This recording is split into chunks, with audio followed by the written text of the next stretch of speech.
Mit April 2021 hat Sony sein traditionelles PlayStation-Entwicklerstudio in Japan stark verkleinert, das für viele Klassiker wie Shadow of the Colossus oder Bloodborne und Ape Escape bekannt war.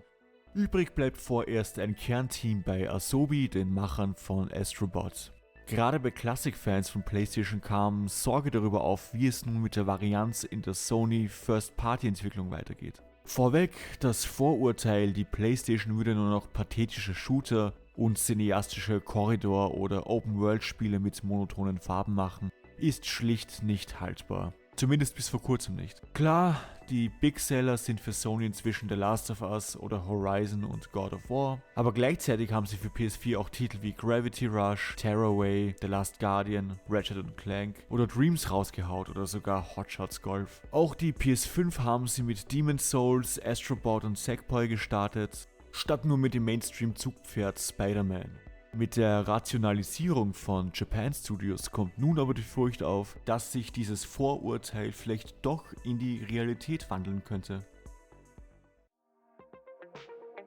Trotz dem riesigen Erfolg der spielerisch sehr abwechslungsreichen PS4 gab es in letzter Zeit einen starken Shift in der Sony-Chefetage. CEO Sean Layden wurde entfernt, Urgestein Shuhei Yoshida hat sich in den Bereich der Indie-Kommunikation begeben. Herman Hulst, der Chef des niederländischen Guerrilla Games, hat den Posten als Head of PlayStation Studios übernommen.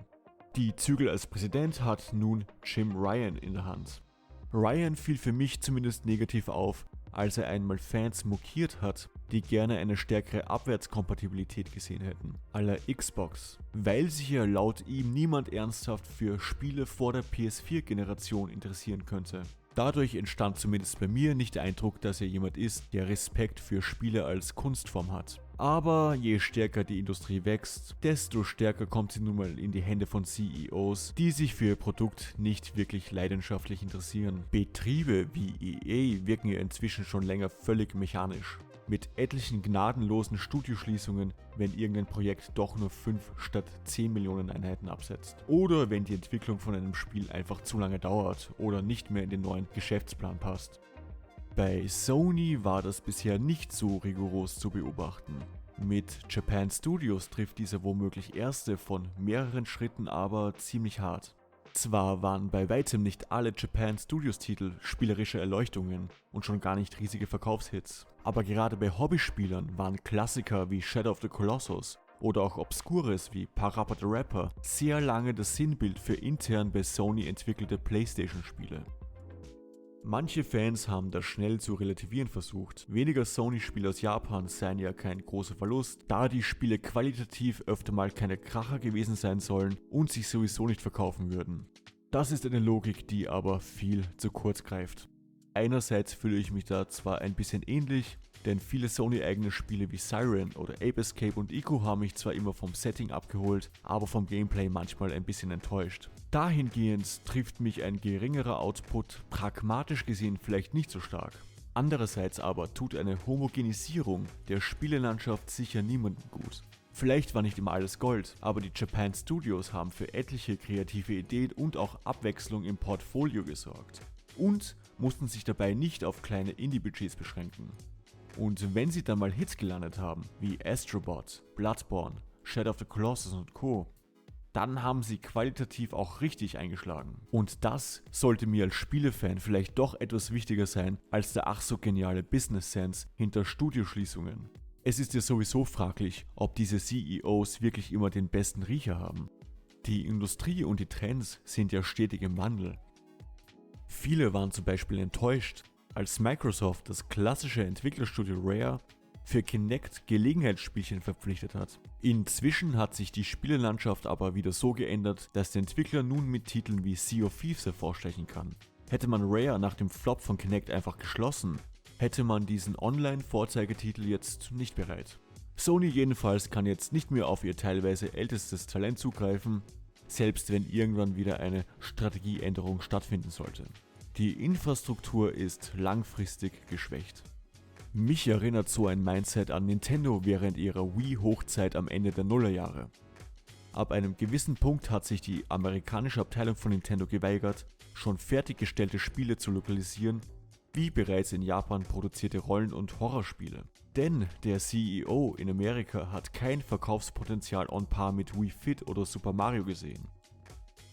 Für ihn war daher die Lokalisation von Spielen wie Xenoblade irrelevant, für das westliche Fans sogar Petitionen gestartet haben, um es in den USA kaufen zu können. Heutzutage ist Xenoblade ein Millionenseller und eine gängige Nintendo-Marke geworden. Die Ironie ist natürlich, die Art von Fan, die stetig den ach so rationalen Business Sense ihrer Lieblingsfirma verteidigt, lobt jetzt natürlich auch exklusive Spiele wie Xenoblade in den Himmel.